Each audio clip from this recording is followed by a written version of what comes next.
Hello, everyone, and welcome to another Scots Whay Hae podcast. And today I'm joined by musician and composer Kenny Inglis. Hello, Kenny. Hi, Ali. So, Kenny, for those people listening who don't know, you were a recent guest on the Scots Whay Hae radio show.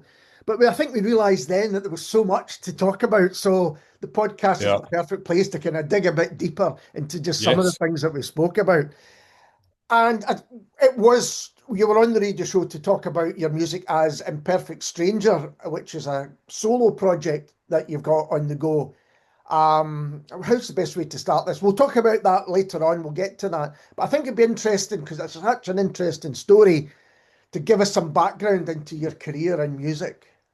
Oh gosh. Well, I mean, the shortest version of it is that I sort of get into doing it as a sort of I came out of school where I just didn't have an idea what I was going to do. I had no real sort of defined plan as such. I mean, I doubt many people do at that Yeah, age. I would I, agree.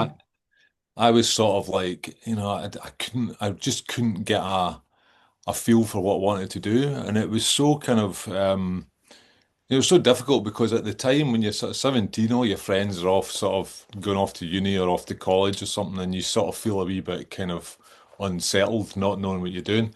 But I ended up just sort of walking into a record shop in Paisley of all places, and had a notion to just go in and ask for a job. And as luck would have it, that's where I actually got a little part. Well, it's actually a full-time job. It started as a part-time job, but it became a full-time job. And I started in the airport, All uh, right. Glasgow Airport, and Uh-huh. the super early shift, the sort of 6 a.m. shift. And then they transferred me up to Paisley.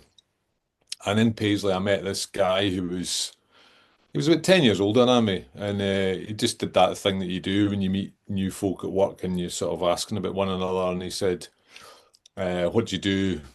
Kind of, what's your hobbies? What do you do? And all that sort of stuff. So I had a bit of a chat, and I said to him, "What do you do? What's your kind of what do you get up to at the weekends and all that?" And he said, "Oh, I write music. I make music." But it was very specifically not. It wasn't. I'm in a band. Yeah. It wasn't the kind of normal thing. That was I was in a band. It was I make music. And I said, "Oh, how'd you do that?" He said, "I've got a wee studio." And so he invited me up and he showed me it. And it was just this little, uh, 5 or 6 bits of kit in a sort of kitchen cupboard, like a Glasgow tenement kitchen cupboard. And I literally I couldn't believe how brilliant it was. It was such a sort of, it was such a sort of joy to see this sort of system where it's like you could be more than one instrument at a time. You can make the whole arrangement up. You could kind of be the band, Mhm. like a man band. And I think that was just it. It was a kind of eureka moment. It was like this is it. This is what I want to do. Um, which looking back, it sounds a bit mad because I had no idea. I mean, I had very little musical knowledge and Yeah. I had no technical knowledge at all.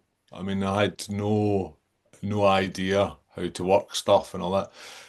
So the day after I saw him, I remember looking in the phone book for I found the Princess Trust and Hmm. I sort of phoned them up and explained my idea I wanted to start a recording studio. And they basically said, well, you need to do this 3 month sort of business plan type thing. And I had to go to Greenock, Right. do a sort of 3 month stint where they got me to refine this business plan idea. I mean, again, I think I was kind of winging it because I hadn't really thought it fully out myself. And then I went on this panel thing to present my idea, and they stamped the grant. They gave me this £5,000 grant to start a studio, and the next day that was me. That was the that was the rest of my life from that point on. So quite a lot there, Kenny, to dig into. Roughly what kind of time period was this? Whenabouts was this? This was literally right after high school. This was 17, 18. And in terms of years, if you don't mind me asking, what I mean, was it Um, the early 80s or it would be, I think it was sort of 94 right, thereabouts. I mean, I think I came out I think I came out of high school in 93, so it would right? be 94, sort of 94, 95-ish, Yeah. you The know. reason I'm asking that is to give a bit of perspective on things like college courses you could do like that, Yeah, getting funding. I mean, we'll talk, I think, about the economics of making music and other cultural things later on, but that yeah. was a period where that was still possible. Oh yeah. Yeah. I mean, it was interesting because there was some really good little, if you wanted to do a startup. Yeah, I just think maybe on paper, starting up a recording studio kind of wasn't really what they had in mind for the program, but the program is open to everyone, open to every single business idea. And I think I was lucky because at the time I was brought up in Bishopton, which is a wee village sort of down the west coast, yeah, and I presented it as, I don't think there was any real recording studios in the area. I had gone to record at a studio in Dalry, right. um, at one point, and I think that was the nearest studio. There was no real there was nothing kind of down the west coast, Greenock and all that sort of stuff. And I think there might have been a couple of things going on in Paisley, but it was few and far between. So I think I was lucky in the sense that the PSYBT thought I was sort of filling a bit of a gap in the market. But there was certainly there was this kind of support in terms of taking your idea and giving it a bit of shape, and then there was funding and Yeah, grant. because so much of the conversation today, right across the arts, is about funding. About, it's almost like that yay or nay almost defines what you can do and how you do it. Yeah, that's right. I mean, I think it has changed days and a lot. I don't know if it's just there's a lot more people and there's a lot less money, and Mhm. so it's a bit more kind of exposed and sort Yeah, of noticeable. But I think back then, there was certainly, I don't think there was as much funding. I don't think it was like there was tons of funding no. for art stuff, but there was more of a kind of openness, I think, to people taking a chance on things. And actually, just as you mentioned, and it's kind of, seems pretty obvious probably, but in terms of sheer numbers of people who were in bands or making music or whatever, it was far less than it is today, Oh where it's God. an astonishing amount. Oh yeah. I mean, I've had some astonishing statistics on the data of the amount of music that's been uploaded to streaming services today, and I cannot believe, that there's that much going on. I think it's a kind of there's several levels to it though, isn't there? I think it's because accessibility to technology has become so easy. To be able to record a demo that you can effectively sort of produce quite well, Mhm. you know, and get it on the web now is something that you could never do, sort of even 20 years ago. So there's this kind of massive ramp up in the sort of getting your foot in the door kind of thing. So I'm not Yeah, sure. and I want to talk about you about the changes that you've seen over your time in music. But one thing that jumped out there, you said you were working at Glasgow Airport, so was there a record shop in the airport? There was an Just hour a record price. shop, or was it? Aye. Back in the day, there was an hour price. I don't know. Yeah, it was up in the. Do you remember the old Glasgow airport? You used to I go in do. up the stairs. You I used to. vaguely remember that. You could, Aye, get a CD or a cassette before you went aye. on holidays. Well, aye. Aye. I mean, it sounds like madness now when you think about it, but it was a little sort of miniature shop on the corner on the second floor, before you sort of went through security and all that. So you get an album for the journey, Aye. presumably before the iPods and all that. And so, did you set up the studio? Was that the next step once you'd been through this? And you got the funding? I Is that did. what you did? I did. I remember getting it was a £4,000 grant. Sorry, a £4,000 loan. That was it, and a £1,000 grant. So what they did was they gave you 5,000 in total, and the plan was if you stayed in business a year, you got the grant you could keep the grant, but Yeah. you had to pay this £4,000 back. Um, and so I got it, and I remember really clearly saying, I had this kind of advisor woman called Marie Ruddy. I can remember her name, and she sort of looked after me, and I remember sort of about 2 or 3 weeks after I got the money.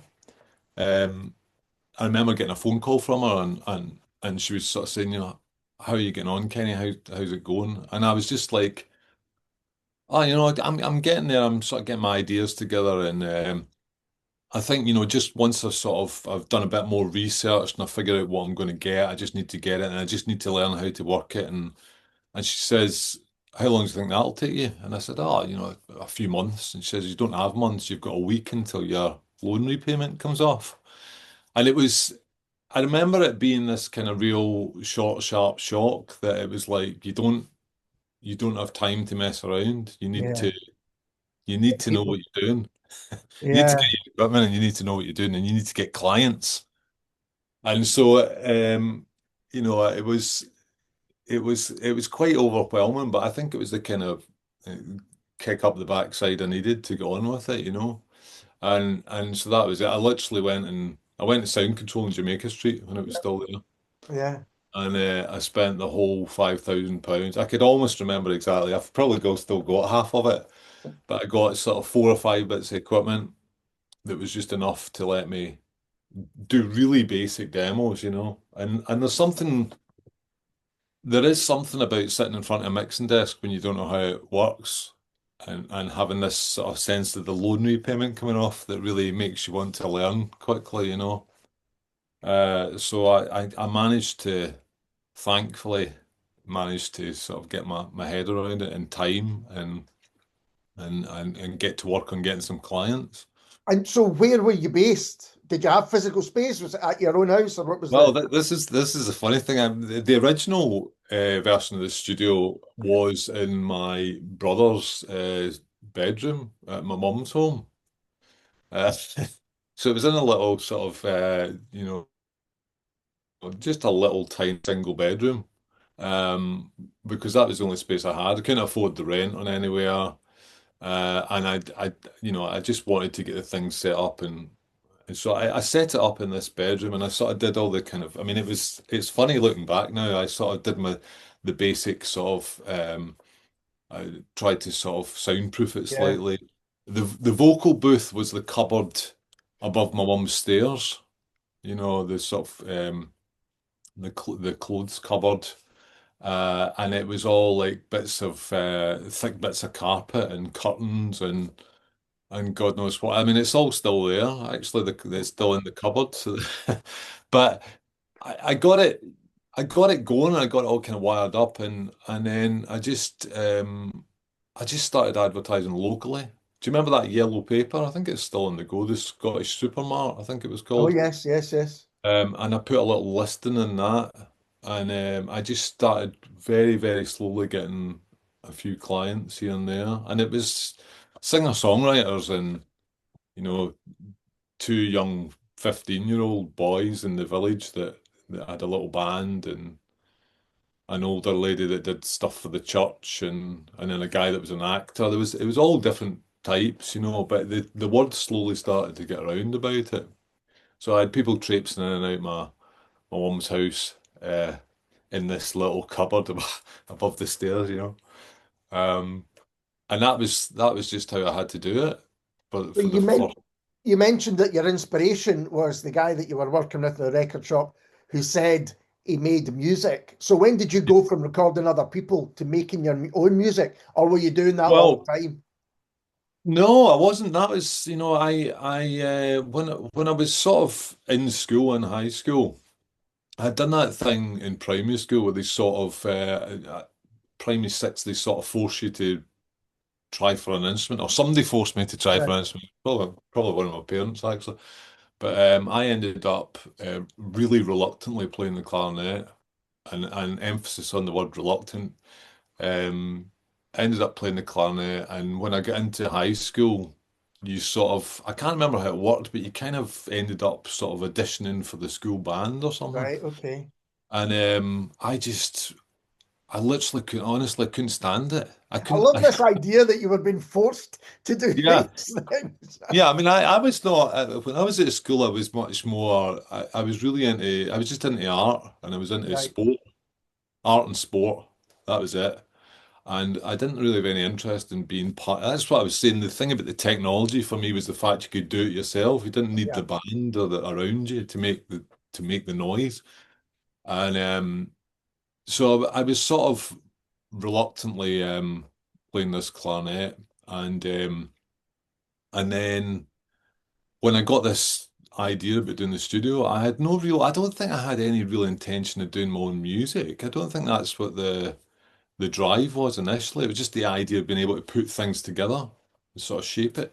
But I mean, I think during the process, testing things out, learning about the equipment, I did start sort of fiddling around and putting my ideas down and recording my own ideas. But it took, I mean, I would say it took about 4 or 5 years before I ever started really doing it kind of, with intent. Um, and it was partly because I never thought my stuff was any good. Mhm. You know, I just thought I should stick to the recording part of it because that was really what I needed to do to pay the loan rather So than, I introduced you as a composer, and it's a composer for TV and film, which we will yeah. come on to in a minute. But I'm interested how you go from someone making music where you don't think it's that good. When did you start to realize actually this is pretty good? And what was the first thing you released? Um, oh, that's interesting. I think it's, well, I mean, I suffer massively from kind of imposter syndrome. I find it very, I mean, even now, I find it really difficult to sort of listen to something I've done and think it's good. But I also kind of know it's good. Yeah. There's a sort of bit of me now, probably because I'm quite a bit older. There's a bit of me is like, you must be all right at this. I don't think you'd still be doing it 30 years later if you weren't. But I think at the time it was it was going from sort of little ditties and ideas to actually, you know, fully getting full tracks together that sounded like full tracks. It was that point. Um, and basically, what I did was I went from doing it as a studio project to taking it out and doing it live. Right. That was that was my next really sensible step. I started doing it live as a sort of, almost like a kind of live electronic sort of, in the days when that had never really been seen probably, and playing, student unions and gigs where, Fury Murray's with three other indie bands, that kind of thing. I might have seen you back in the day in Fury Murray's. That's interesting. Yeah, no, that was like I think that was the first gig actually, Fury Murray's. But playing on bills where there was like people that you would consider proper bands. And then when I started doing all that, I sort of started I had the idea of sort of kind of putting a demo together to send out, and that's what I did. I just ended up demoing up.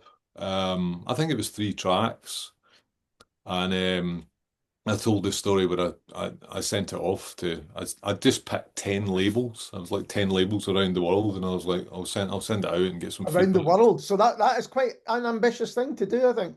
Yeah, it was a bit kind of like, I want to do it because I kind of want to get the bad feedback. And what Right. actually happened was I sent out the 10 tapes and then I sent them out on a Monday, and then the following Monday there was 3 offers from re 3 labels in 3 different countries. Wow.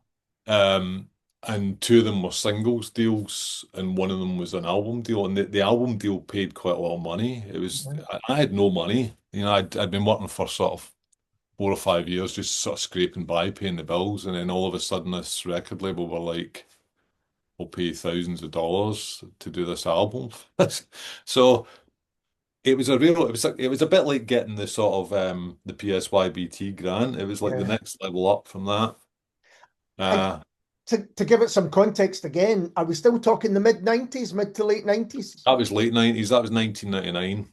So, in terms of the musical landscape, it was still kind of Britpoppy guitar bands and stuff, but some electronic music was starting to break through. Daft Punk, Yeah, Air, that a lot of bands from yeah. Europe in particular. Yeah. It was a kind of, and there was a lot of crossover stuff going on. It was that kind of thing was starting to happen where it wasn't just sort of, it wasn't like house music and dance music. It was like, bands that sort of had elements of guitars and electronics and stuff. So it was a much more kind of, there was a much broader sort of sense of things going on, things developing, and I think I kind of caught a wee bit of a wave where the labels were all sort of starting to think a wee bit outside the niche, genres. Yeah, And the label, weirdly, the label that picked it up was actually a really quite a well-known house label called Guidance Recordings. It was like a real sort of, go-to house label that was quite revered around the world. And weirdly, they took it on, even though it was a down-tempo project. It was a down-tempo electronic project, but it had bits of guitar and stuff in it, and I think they were kind of opening their eyes to, you know, other things. yeah, and so it was, on paper it looked like it wouldn't be a great idea, but I think it probably people paid attention to it because it was this house label doing something completely different at the time. And when you say down-tempo electronic, are we moving into kind of ambient territory here? I wouldn't say ambient. I would say it was more kind of it was more like a kind of sort of cinematic version of like Massive Attack. That's Right. what like it was kind of more sort of 80 beats per minute, quite sort of cinematic strings and pads and stuff and little ideas and a lot of samples, little weird samples in it. So it had a kind of tone to it. Yeah. It had a real kind of there was a kind of a bit of a feel to it. But it wasn't ambient. It was more, I mean, it was definitely more beat driven, Right. more percussive and drum driven. And you used the word cinematic there. So how did your work start to appear in television and then film? Oh, that was madness actually. That was so the album went out, the band was called Spylab at the time, and the album got signed by this label Guidance, and it came out, I think it came out in 2001. Right. And it had gone a bit mad. I mean, it it was getting released, and there was like a launch party over in Los Angeles, Wow. and there was two sort of tour dates, and I mean, one of the big dates was playing at South by Southwest in Hmm. Austin in Texas, and I think that might have been that was either 2001 or 2000. It came out 2001 or 2002. And at the same time, literally when that whole thing was happening, HBO did a series was starting a series called 6 Feet Under. And one of the music supervisors had just gotten a copy of the album and had loved this one track in it called Celluloid Hypnotic, which was it was a vocal track. The vocalist was Sophie Bancroft, who's a jazz singer from Yeah. through in Edinburgh way, over in Lothian.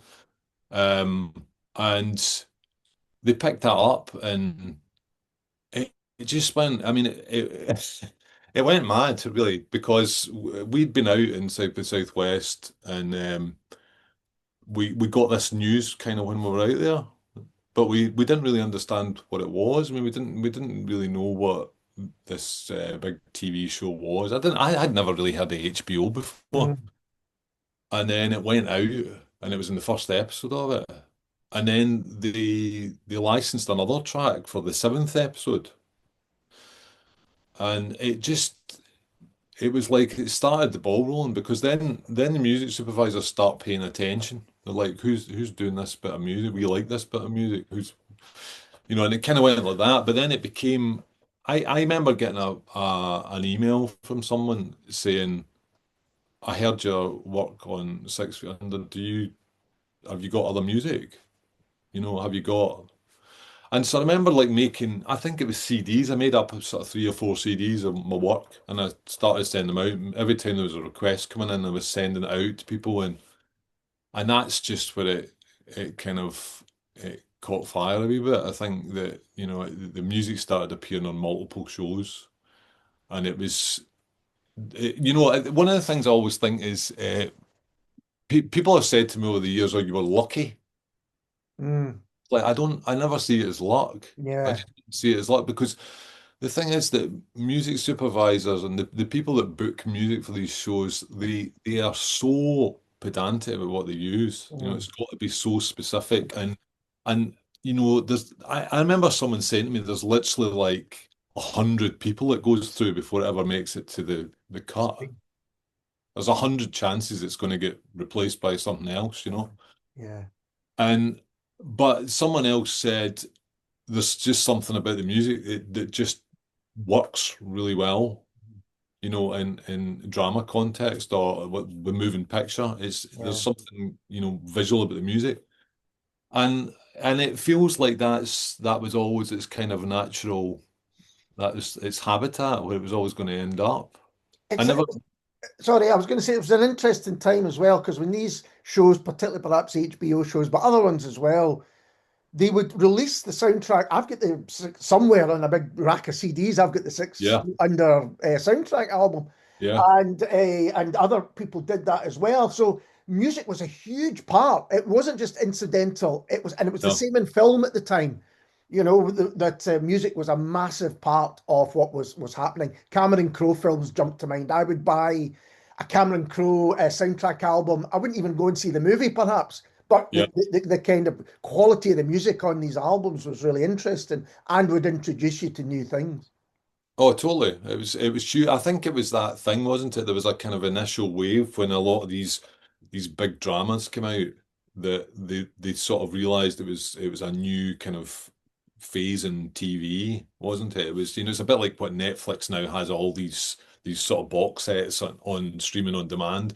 It was kind of like the same thing before the streaming services happened. It was like these big shows that everybody started talking about and the networks put a lot of money into the Yeah, budgets for the music. I mean, the yeah, the music budget on some of them was just eye-watering, you know. yeah, $500,000 per episode of one show, just to make sure that the music was right. I mean, it's incredible when you think about it compared to now.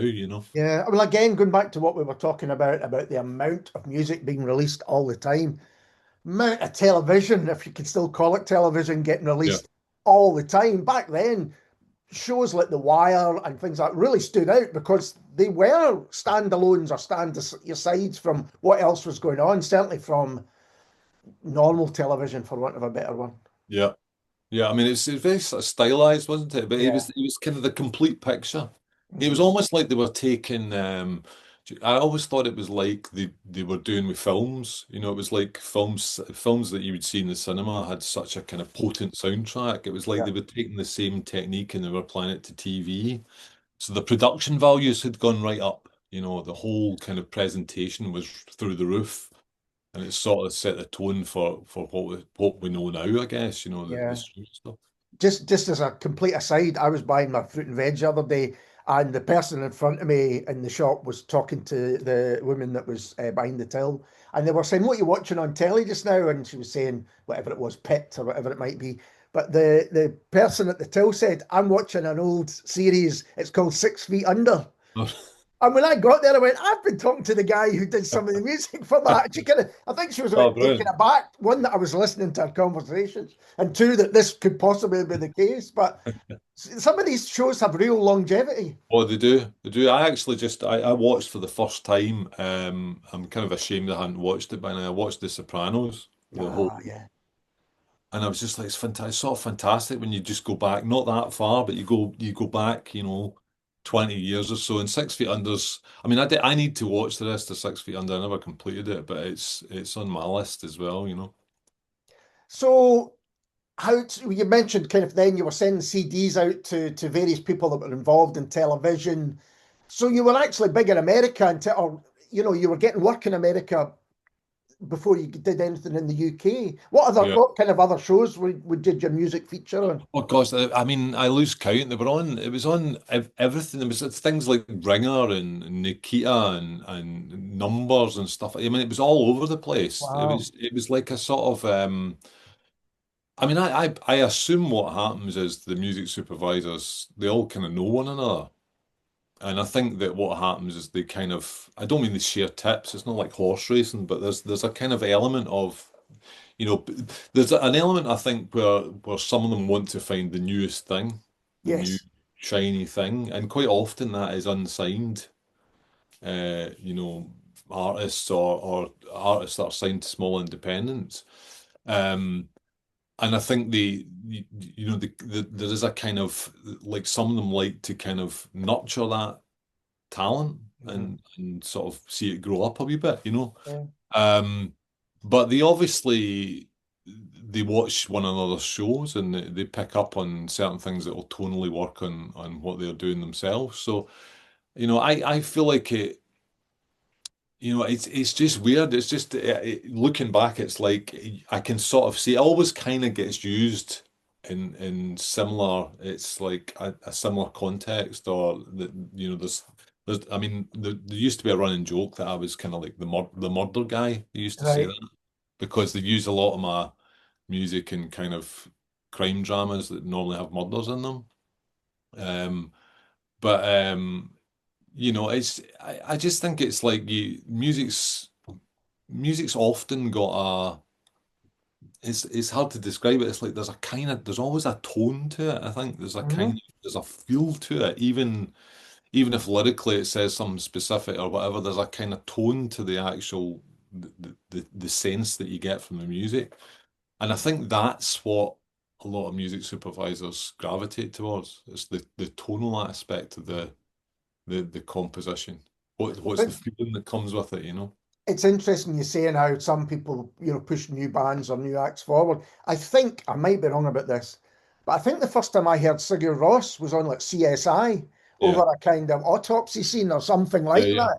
Yeah. And you went, "What's this? This is amazing!" And you would Go and find it. go and find it and go and Yeah. discover it. Yeah, Yeah, I mean that seems to be what happened to a lot of artists. There's a lot of artists that have kind of come out of that whole thing, you know, where they've been heard on a TV show and then it kind of all just rolls from there, you know.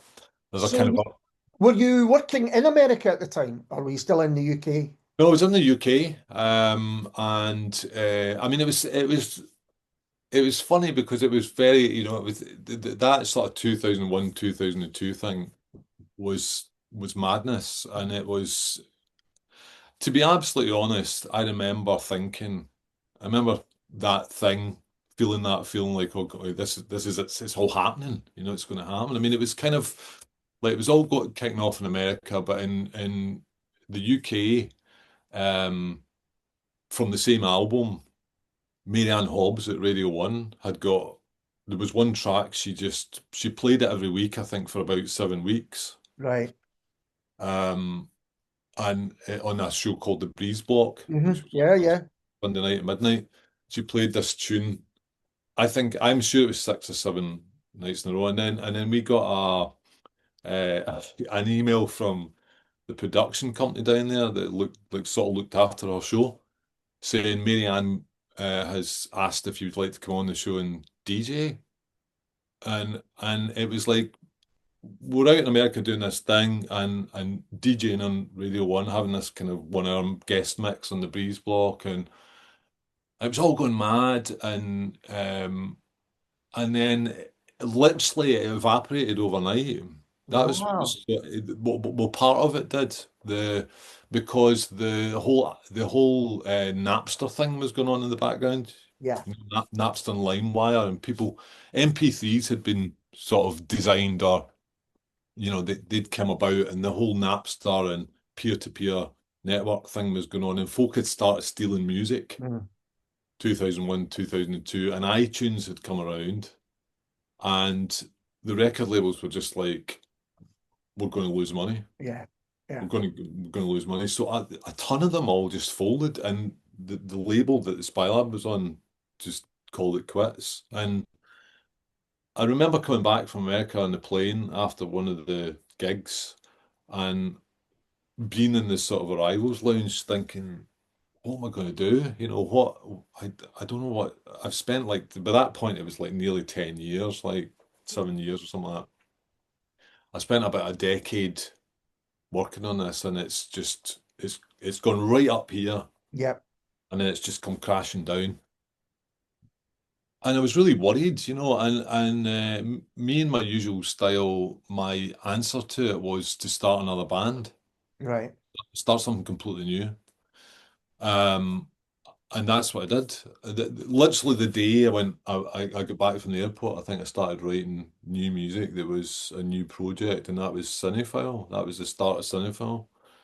Um, and it was very much that kind of just dust yourself down and So that's interesting because you've got this real revolution, for want of a better term, in music. For those who don't know, really what was happening with LimeWire and Napster was the start of where we would go with streaming, yeah, and that people were just, I mean, I remember a friend of mine whose basically computer was on the go 24 hours a day, just getting everything oh he yeah, could, yeah, not just music, but movies and all that stuff, and really, dodgy.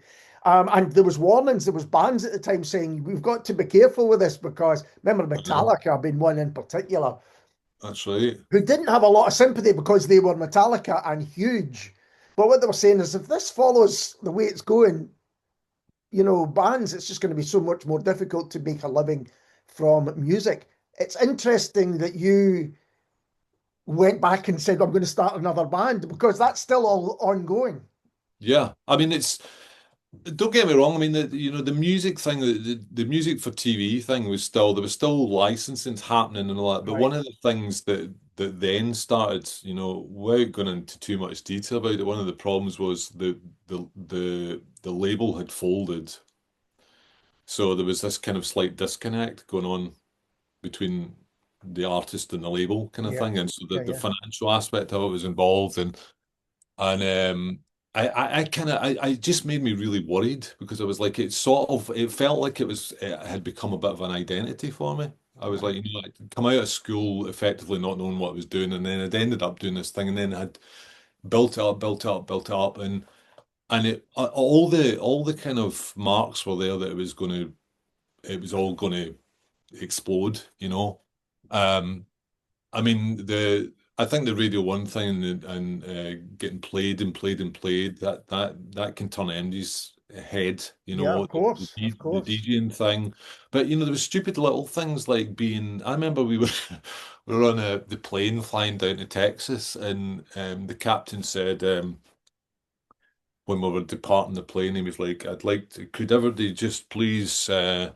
Wish a happy birthday to Will I Am, and it was like the Black Eyed Peas were on the plane before they got famous. Like it was back in they were sort of on the way down to do a show, and so we're all trooping out, and it was like meeting them, and then getting into there was a car took us from the airport to the gig, and the driver showed us the Austin Chronicle, Hmm. which was the newspaper, and it had in it a thing called Picks and Sleepers, and the Picks was like. David Byrne was playing and Mogwai was playing, and it was, the top five picks and the top five sleepers, which were unheard of bands or new bands, and we were like number one in the Wow. sleepers. So it was all, it's like everyone was kind of saying how brilliant it was, and it just felt like it was going to happen. And then the news came from the label that they were calling it quits. They were in such a panic about it that it was like getting on a plane, going in one direction, thinking one thing was going to happen, and then coming back when your entire world had been turned upside down.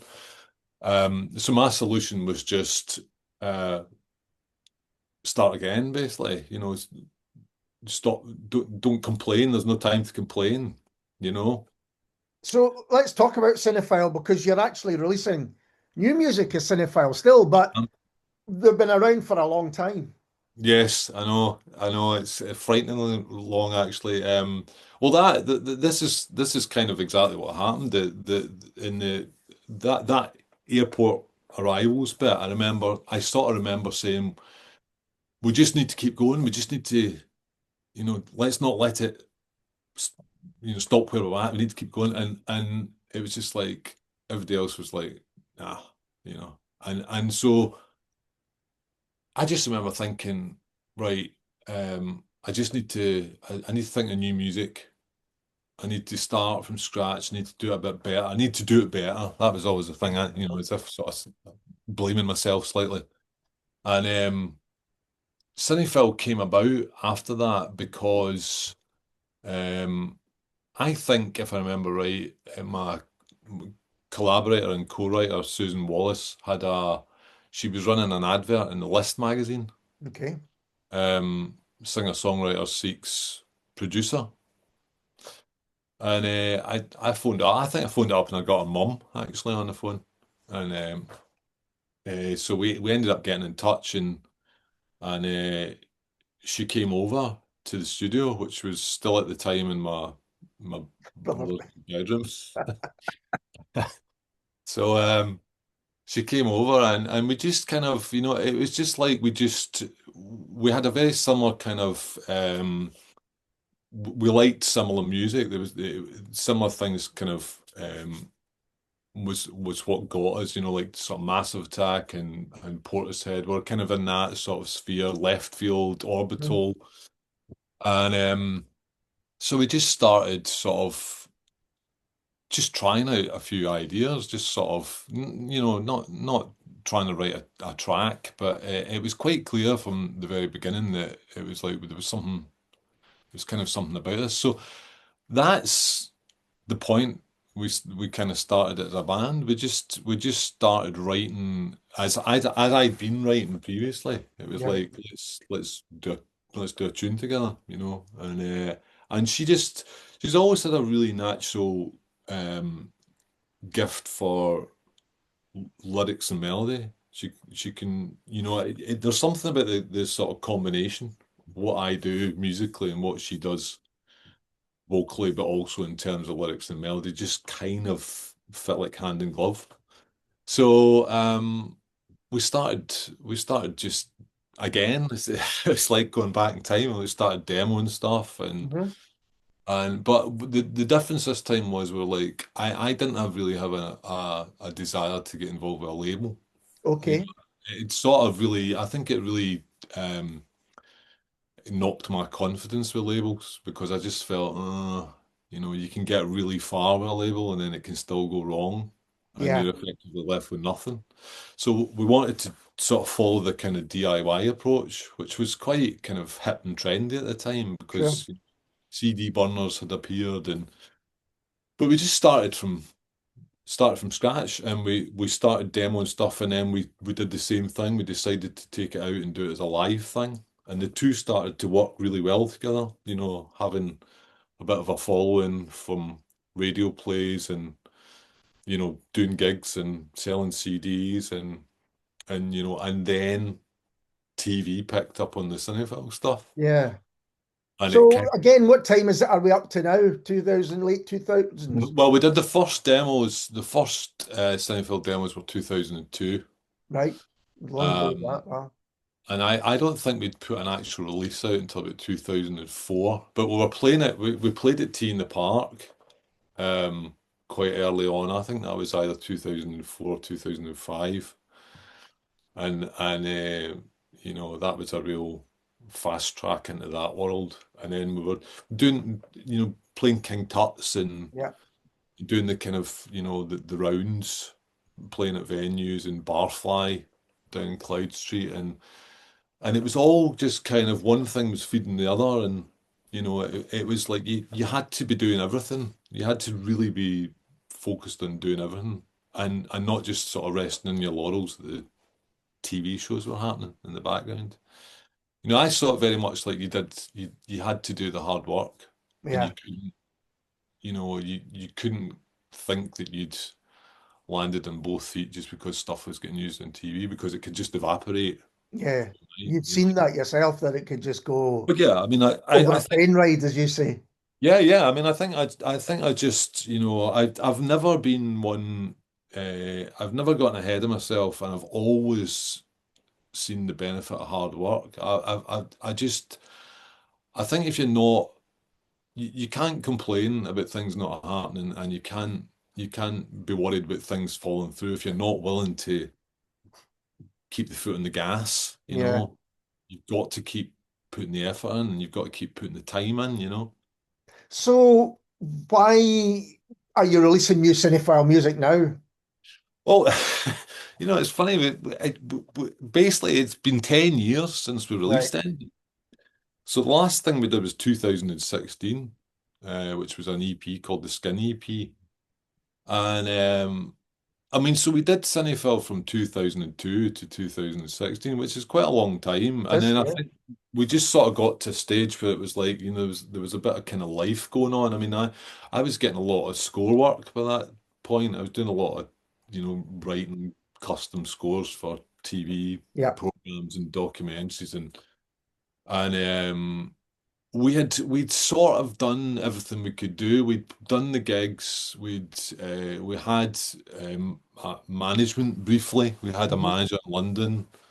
Um, we had representation over in America. We had various things going on, and we're just spending a lot of time doing music. And I think it was that sort of slow realization. It was like there's kind of a bit more to life than just doing music all the Yeah. time. Sure. So we sort of, I don't think we planned, we never said it was done, but we did that thing where we sort of stopped, we took a pause, and the pause was basically for 10 years, you know.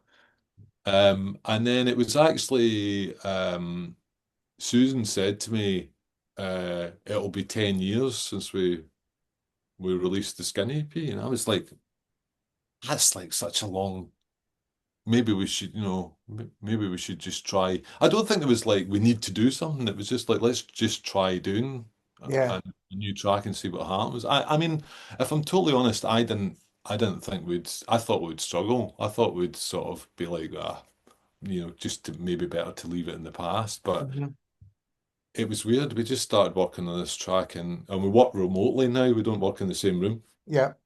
And it just all started to unveil itself to us, and sometimes you have to kind of follow your nose on these things, so this is where the new singles came from. I'm actually really pleased that it's happened. I think it's kind of glorious and it's on a little way. Yeah, absolutely. And we also mentioned Imperfect Stranger, which you were talking about when you were on the radio show. You had an EP out with that stuff. Have you always done stuff just solo as well, or No, Imperfect Stranger's the first solo project I've actually done. It took me years to get there. I started doing it in 2020. I was about 20 years too late to do that, but I started working on my own sort of solo material around about 2020, and I put the first album out in 2022. But I've done loads of collaborations. I did I wanted to do a really clinical kind of electronic project. We work, if you see, yeah, we work with, well, I work with a lot of hardware and external bits of equipment, synths and processors and all that. But I wanted to do, everybody was talking about working in the box, just working in the computer. And so I wanted to do that just to see if I could do it. And I did this electronic project called Mathematics but I specifically wanted someone unusual to do the songwriting part of it. So I got Paul McClendon, he used to be in a band called the Gyres. oh yeah, yeah, Um, yeah. yeah, he's a very talented musician, very good songwriter, and he's more kind of comes from that kind of guitar-y kind of Hmm. acoustic singer-songwriter world. And I got him to do the vocals, write the lyrics and melody on the Mathematics tracks, and it was just brilliant for me. It was such a great project to do. So I've done lots of odd little collaborations. I've worked with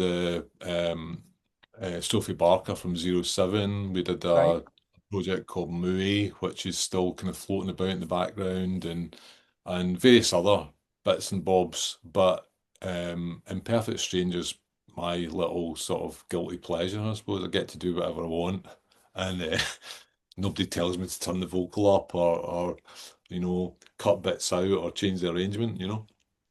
And on that, really going from that period where everything changed, the record label stopped, to the present day, can you talk a little bit about the changes you've seen in the industry, sometimes the practical changes?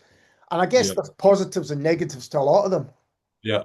Oh no, definitely. I mean, I don't know. I've got really mixed feelings about I feel like the whole social media thing has Mm, been a sort of well, I'm hesitant to say blessing. It's a kind of blessing and a curse in yes, I a would way. agree. I think it's what it's done. I think the fundamental thing that it's done is it has I think I don't see resilience anymore. I feel like resilience is gone. You used to have to have a lot of resilience in the music industry. You used to have to be able to put up with an awful lot of really rubbish things happening. And it used to be that when you were in a band and you were trying to promote a single or an EP or an album, you and your mates, your three bandmates would climb in a car, drive all the way to London with no money, you know, and nowhere to stay, and play a gig in a room, an empty room to like three people, and then drive back up the road, and then go and play another gig the following week, and you would keep going at it, and you would learn that you had to work hard to Mhm. get any kind of traction. Whereas I think like social media now is just this thing where people have this perception that you've got a global audience in your pocket, and all you need to do is let them know how brilliant you are, and the rest will all come, come to fruition. And it's just not like that. So we've now got I think there's the really good musicians that are doing really good things are just really quiet. They just go on with making the music. It's all about making the music. Yeah. I think that's really interesting. I think people are working hard, but in a really different way, and perhaps a way which affects the actual work itself. There's no doubt that there are some bands who embrace social media, but wow, they really put a lot of Yeah. work into it. And there's been conversations elsewhere this week. I've seen Stuart Lee, the comedian, talking about it, saying at times he's been encouraged to do videos, and comedy is a really interesting one because it seems to me it's almost all about little clips of audience work, and Yeah. that's how you build up a following. And people are Yeah. selling out big venues on the back of this and all that. Yeah. And bands are doing that. Some bands are doing that, and musicians are doing that. But his argument, and I think perhaps your argument, is it affects the actual music or the Oh, it actual does. film or the actual set that you're doing as well, because you're focusing so much on these little things. Yeah. It takes away from what you should be doing, Well, perhaps. well, yeah, and I think that's the real problem is that the focus has gone so much on getting attention now, and it's gone so far away from actually the music itself, the sort what I would say craft and graft. Hmm. Craft of making music, the craftsmanship involved in writing music and shaping it and producing it and making it something that you're really proud of, and the graft that's involved with actually getting out on the road or making an album or whatever it is that it requires the effort that you need to put in to get it done, and I feel like it always feels like a sort of like a bad shortcut. Social media can get you there much faster. You don't need to do all this work to get there, and resilience nowadays seems to be, it's like, when a band posts a photograph and only gets 50 likes instead of 100, then resilience is just carrying on for another week. Whereas I think you have to learn the music that there's a lot of disappointments, and actually the kind of, you know, getting something that's worth getting to is always going to come at the back end of them. You have to be willing to take those disappointments on the chin and keep going, keep going. It's like me coming back from America. I could easily just have given up and gone and get a job, you Yeah. know, wherever. But that was 25 years ago. So it's like I feel we've lost that a wee bit, and I think it's a shame. I think it's a shame because I think there's a lot of really talented people, a Oh, there lot of are definitely. really, really talented people. And my experience is a lot of the folk I know that have got a real musical talent have they just gotten a bit quiet with it all. They're not interested in this kind of selling yourself and you But know you've also got on the other side of that. the return to physical products, CDs, vinyl, we Yeah. know about other things as well, which, I mean, for a while looked as though they were gone for good. Yes, exactly. I mean, it's interesting. I mean, the vinyl thing's an interesting one, but I've even found CDs. Strangely, people are quite interested in buying CDs, and, Yeah. and I think it's although we've got all this music at our fingertips and Spotify and whatever else, you a CD master is still amazing, amazing quality. People Quality. forget Yeah. that. Yeah. People forget that, and it's like that, even that aspect, like people are walking around listening to streaming audio coming from the phone, getting piped down little tiny little earbuds. Yeah. Crappy The earbuds whole, usually. Yeah. yeah, the whole physicality of it has gone right out the window, and I think there's two extremes, isn't there? There's the people that have an entire collection on vinyl and think that they have to listen to it on an esoteric hi-fi, and then you've got people listening on earbud. But there's a bit in the middle, Yeah. I think, that we've kind of lost as well, which is Yeah. just Which which perhaps used to be turning on the radio or listening to a cassette on a Walkman or whatever it might have been, whatever your thing was. yeah. Yeah, that kind of curated. And in terms of the worth of art and culture more generally, I'm interested what you think that says about it, because I think if you're not paying for things, then you kind of dispose them much more easily. I think that's exactly it. And I really one of the things I really struggle with is like I you hear a lot of noise from artists complaining about getting paid what they're worth. Yeah, That's one of the arguments you hear a lot. And I think it's tricky because it's a difficult subject. It's one that a lot of people don't like talking about. But what I find interesting about it is I think artists that make a lot of money, that are making a lot of money, and that are having, that are not earning what they should be.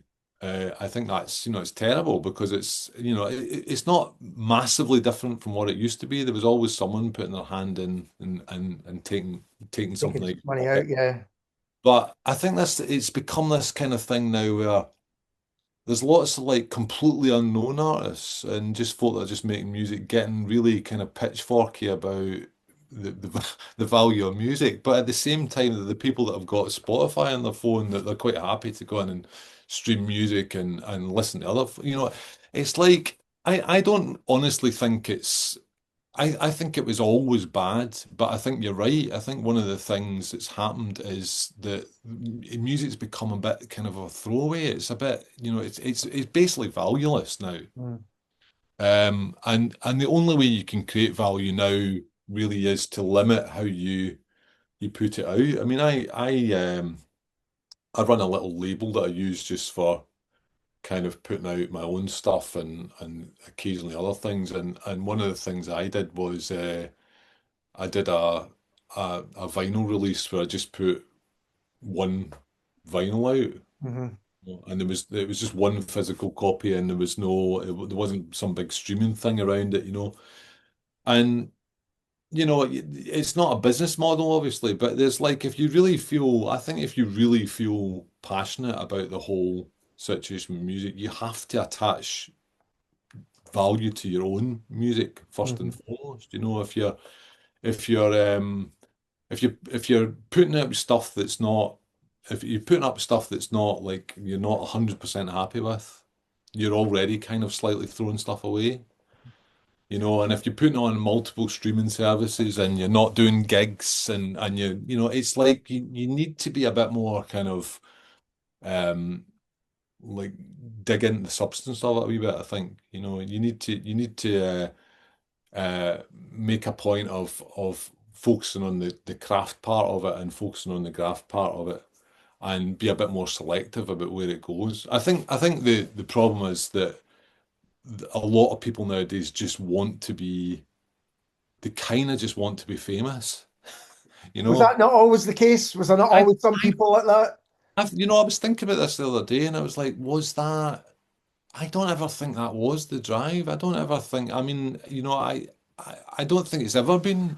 the drive for me. I don't think Or maybe money. not for you, but No, there's definitely been, people in I the think I past that think fame was a I big think for thing. some people, I think for some people that is a definite thing and it's always existed. But I think, like again, going back to this social media, I think it's sort of opened this door that everybody can have everything. Hmm. It's that we can all be famous. One of the examples I was going to give was I started listening to a podcast, kind of voyeuristically listening to a podcast, which was I'm not going to say what the name of it, but it was about the music industry basically. And one of the reasons why I started listening to it was because they kept saying, the presenters in it, who are supposedly giving advice to young artists and new bands, kept saying, when you blow up, you know, Mm. when you blow up. And I mean, it's got like so many 100,000, listening to it. And I thought to myself, not everyone in that audience is going to blow up. Hmm. And if Of course. even 1% would be really, really high. Like it's like point something 1% might get quite famous. But it's like this, the whole kind of pitch now is like if everybody does these things and uses these tools on social media, then they'll blow up. Yeah, and if you don't, you Well, haven't done it correctly. It almost becomes your fault yeah. rather than. Yeah, like just start follow our steps again and then you'll get there kind of Yeah, thing. it's like Whereas, the KLF, how to make, the yeah, guide to kind of making music. There was always been some of that. What I will say in terms of streaming, it seems to me that you've got people have access to absolutely everything now, so they can maybe have a more eclectic, way of listening to music than perhaps I did. But then the other side of that is it just in one ear and out the other? And again, I'll go back to podcasts are equally as interesting. The amount, the sheer amount that's yeah, after your attention is yeah, impossible to deal with. When I yeah, first started doing this podcast back in 2011, people were still asking, what's a podcast? Nobody's asking that anymore oh, because no. everyone's got one and they're everywhere. And I I think, think yeah, definitely the attention span has completely dropped off. I think it's so difficult to. I mean, I got actually interestingly the new Cinephile single. Someone said to me something about it. It's really good, but I feel like it takes quite a long time to get where it's going. And I was like, it's interesting how that's like a. I mean, I get it, like for the kind of chart music and all that, but I literally don't, I just don't care about these things. And I think yeah, it's funny how much it's become such a kind of, it's a primary thought for such a lot of people. The impact and the first verse has to come in with 5 seconds or else it's too long. Like we've shortened everything down now, yeah. you know? I mean, one of the things I liked about Imperfect Stranger was you had a 10-minute track on the EP, which, is quite unusual. But having Yeah. said that, way back, people about pop music, don't bore us, get to the chorus, that kind of, we want it sharp, sharp, we want a 3-minute pop song. Yeah. When Bohemian Rhapsody came along, people went, well, we can't be playing this on the radio. It's far, far too long. So there's always been these tensions. I know, it's true. It's funny though, because I mean, it's just a corporate thing, isn't it? I mean, I understand it, but I think what's happened is everything started to follow in to the black hole. Everyone's now doing, every single social media post, it's all about reels and clips and little tiny things, and everyone's chopped up and moved in so there's no gaps and there's no ums and ahs and music's got these super snappy verse, chorus, in and out, 3 minute. It's just like it's like we're speeding the world up. That's what it feels Yeah. like. We're Having we're said going. that, Kenny, you've now made me wonder who's going to be listening to this over an hour long. Well, that's it. You don't need to edit it down. None of this will be appearing on TikTok. I can guarantee you that.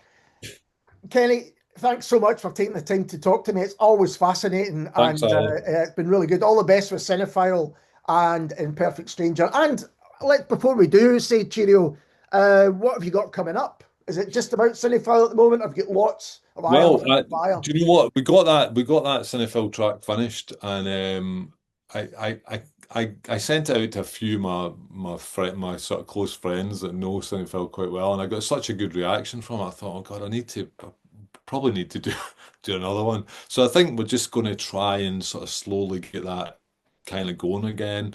Imperfect Stranger, I'm basically back to, I'm working on another EP for that, And to be honest, I basically nowadays, I when the summer starts to come around, I tend to focus on doing outdoor things. Yeah, yeah, I yeah, I yeah. tend to like dedicate the sort of late spring and the summer to getting a bit of daylight because as someone said to me, made a joke several years ago, you've basically spent 30 years in a dark room staring at a screen, which is funny, but it's actually quite true. So Yeah, I like to try and write stuff and plan it for the sort of autumn winter and just sort of, that's be in the studio a bit less in the summer. That's the plan. that sounds like a healthy division of duties. Kenny, thanks again, and Thanks, do keep Ali. in touch with all your news, and we'll let people know about it. Brilliant. Thanks. And we'll be back soon with someone completely different.